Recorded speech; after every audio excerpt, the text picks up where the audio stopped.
আপনি একমত হবেন যে প্রচুর রেপ কেস হচ্ছে, প্রচুর রেপ কেস। এমন নয় যে যে আগে খুব রিপোর্ট হতো না, এখন রিপোর্ট হচ্ছে, তা না।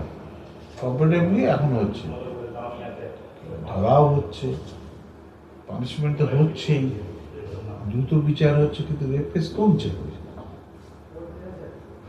প্রশ্ন বোঝাতে পারলাম? বুঝতে পারছি স্যার। তাহলে ডেটারেন্ট পানিশমেন্ট, ক্যাপিটাল পানিশমেন্ট দিলে যে লোকজন একটু কিংবা ভয়ে অফেন্সেস এগেনস্ট উমেন করতে একটু বিরত থাকবে, তা তো দেখতে পাচ্ছি না। Sir what to do? Sir বর্তমানে যা কেস রিপোর্টেড হয় এবং যা কেস ট্রায়াল হয় এবং আলটিমেট যা পানিশমেন্ট হয়, দুটোর রেশিও এবং দুটোর পার্সেন্টেজের মধ্যে অনেকটাই তফাৎ। মানে কেস রিপোর্টেড হচ্ছে কিন্তু তদন্তের গতি ঠিকঠাক সবসময় থাকছে না। আমি তা বলছি, এতে তো আমাদের যুব সমাজই তো হচ্ছে, এমন নয় যে বৃদ্ধ বৃদ্ধারা রেপ কেসের আসামি হয়ে যাচ্ছে, তা তো নয়। যুবরাই বেশি, ইভেন অ্যাডোলেসেন্ট বেশি, এবং মেরে ফেলছে।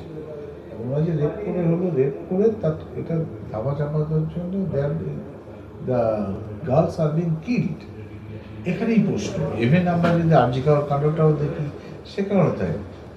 One mature doctor, post graduate doctor, she was raped and killed. প্রশ্ন এখানে, প্রশ্ন হচ্ছে যে রেপ তো করছে এবং কেউ ভয় পাচ্ছে না। এটা নিয়ে আমরা কি চিন্তা ভাবনা হবে? স্যার এটা নিয়ে তো আমাদের তরফ থেকে স্যার একটা প্রিভেন্টিভ মেজার, একটা পিউনিটিভ মেজার নেওয়া যেতে পারে। প্রিভেন্টিভ মেজার হিসাবে যে যেখানে যেই ব্যক্তির অ্যাক্সেস এবং সেই ব্যক্তিকে সেইখানে অ্যাক্সেস করার জন্য উনি যোগ্য কিনা স্যার প্রোফাইল চেক করা উচিত, প্রথম কথা। দ্বিতীয় কথা,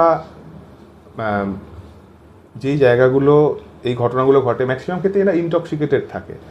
এবার ইনটক্সিকেটেড থাকার জন্য প্রশাসন চাইলে সেই জায়গাটাকে হস্তক্ষেপ করতে পারে।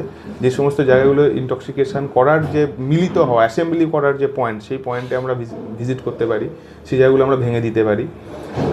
এছাড়াও যে পানিশমেন্টটাকে আমরা যদি খুব দ্রুত পানিশ করতে পারি এবং সেটাকে যদি পাবলিকের কাছে তুলে ধরতে পারি যে এই পানিশমেন্ট হয়েছে এবং তার এটা আমরা পাবলিকের কাছে পৌঁছে দিতে পারি, সেক্ষেত্রে হয়তো আমাদের এটা একটু কমতে পারে।